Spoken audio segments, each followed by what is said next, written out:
Welcome to Dateline Schools, a presentation of the St. Clair County Regional Educational Service Agency, with your host, Chris Troy. As summer comes to a close, it's time to start hearing music in the air again, and that would be the bands throughout St. Clair County out getting ready for the band season. And joining me this week on Dateline Schools is the Port Huron Northern Huskies band director, Erick Senkmajer. Erick, thanks for being with us this week. You bet. Nice to see you. So, marching band season, but you guys have been planning this for a while. I mean, coming up with routines and things. It's not just as soon as the kids get together, you guys start. It's quite a process, isn't it? Well, especially here in Port Huron, we never really stop. We have the Rotary Day Parade that takes place only a few weeks after the end of the school year. So we finish the school year and we start rehearsing for the next performance the very next Monday or Tuesday. And then not long after the Rotary Day Parade, then we are in our final week of preparation before we go to band camp. So there's the preparation usually takes 6 to 8 weeks from beginning to end just to get into marching band camp. And at marching band camp, you start rehearsing the new routines. How do you come up with those routines? Well, a lot of it will be from watching other bands, watch videos of other bands, and you especially if you've been doing it for a few years, like some of us have been doing, you have a repertoire of moves and skills that you try to fall back on and try to learn a little bit every year to add some fun to the show. Now, every year you lose kids, be it graduation, but you bring kids up as freshmen. How do you determine placement or things like that? Do your senior kids always get the priorities? And I guess if it was a band, a first chair, but with marching, I'm not sure how that goes.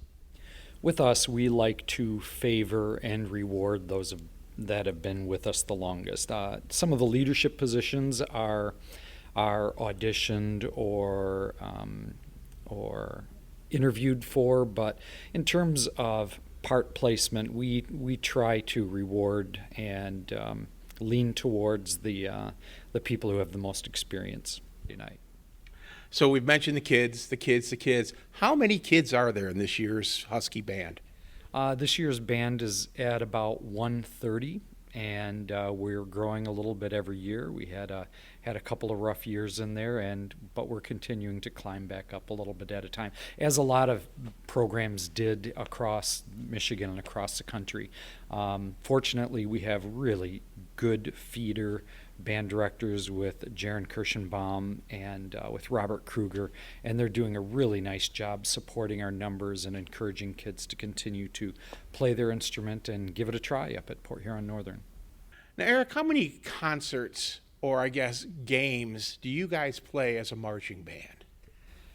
Well, the marching band will play every home game. It'll play the PHN and PH football games, so that could be anywhere from 4 to 6 performances in the regular season, and then we are usually there for all of the home playoff games, and so that could add anywhere from 1 to 3 performances, and our fingers are always crossed that the football team will do really well, and that way we can extend the season and maybe some point in the near future play at Ford Field with the football team. Now, Erick, there's always that thing, a pep band. Does Port Huron Northern have a band that maybe, or kids that go to away games and play? We occasionally do away pep bands. The kids are also really busy with a lot of other things, so I try not to put a lot of additional pressure to do those things. But occasionally we'll do a pep band, but also sometimes we are at the liberty of the hosting team. Do they want a pep band in the stands? Do they want somebody else out there? And so occasionally they'll say yes and occasionally they'll say no, and we usually have anywhere from 30 to 60 kids who want to go out and have more fun on a Friday night. Erick, tell me about your drum majors. We have 2 really good drum majors this year. We've been very fortunate for as long as I've been here to have really excellent student leaders, and many students in the band help me select these student leaders. This year, our senior drum major is Allison Nichols, and she's an amazing trumpet player and an even better person. And our junior drum major, our new drum major, is Carter Cloven, and he's a saxophonist, and they're both just wonderful human beings, and the students really respond well to them. Now, you mentioned one of them is a junior. Is this something they will carry on as a senior as well? Or does every year they have to step up and earn that spot? Unless there's a serious problem, we always allow that person to promote. There's no requirement that you get another junior to fill the spot, but generally that's the way it flows, where somebody will come in and they're put into the position for 2 years. Now, kind of give me a feeling of what are some of the duties that they do to help you and the band out? I think people would be really surprised at how much work they actually do for the band program. They're typically here half an hour to an hour before all the other students. They're helping to set up the football field. They help to take attendance out on the field. They will often help do some things like sorting some music. If any individual student needs additional help, they'll pull that student aside and offer a little bit of extra guidance and a little bit of extra practice. And then they will typically stay late after rehearsal. Two things that they do, not only tearing down the field, but often they'll hang around and make sure that they're walking around the building to make sure that all the kids have gotten their rides home. We have a really nice culture of student leadership here. Now, Eric, every year you come up with a new routine. Can you give us a little sneak preview of what your routine looks like and sounds like this year? This year's show is one that's going to be a real crowd pleaser. It's coming up on a major anniversary for the show. It was a musical, and then it was a movie, and now it's a musical again. We are doing Grease. It was a show that we did, I think, almost 20 years ago that we did, and the kids and the audience ended up loving it, and I thought it would be a really great show for this year, and it gives us lots of opportunities to not only play music people will love, but also offer some fun visual surprises that I think the audience will really buy into. And that's got to be great for the kids, too. Instead of doing a heavy or slower, most of them all know Grease and know the songs.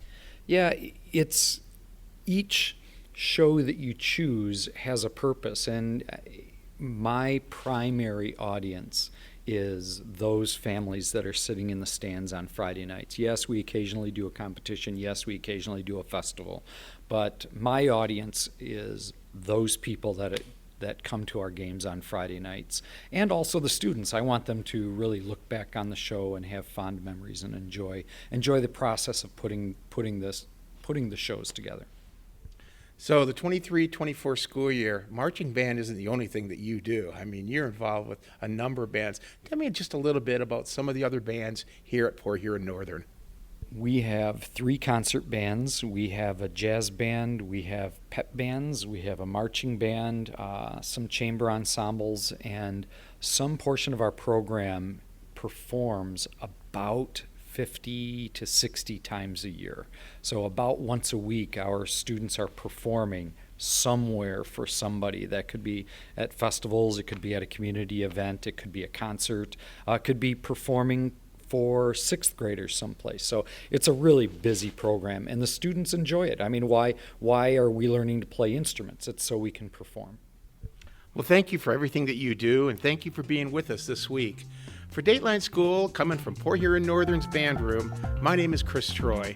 Dateline Schools is a presentation of St. Clair County RESA.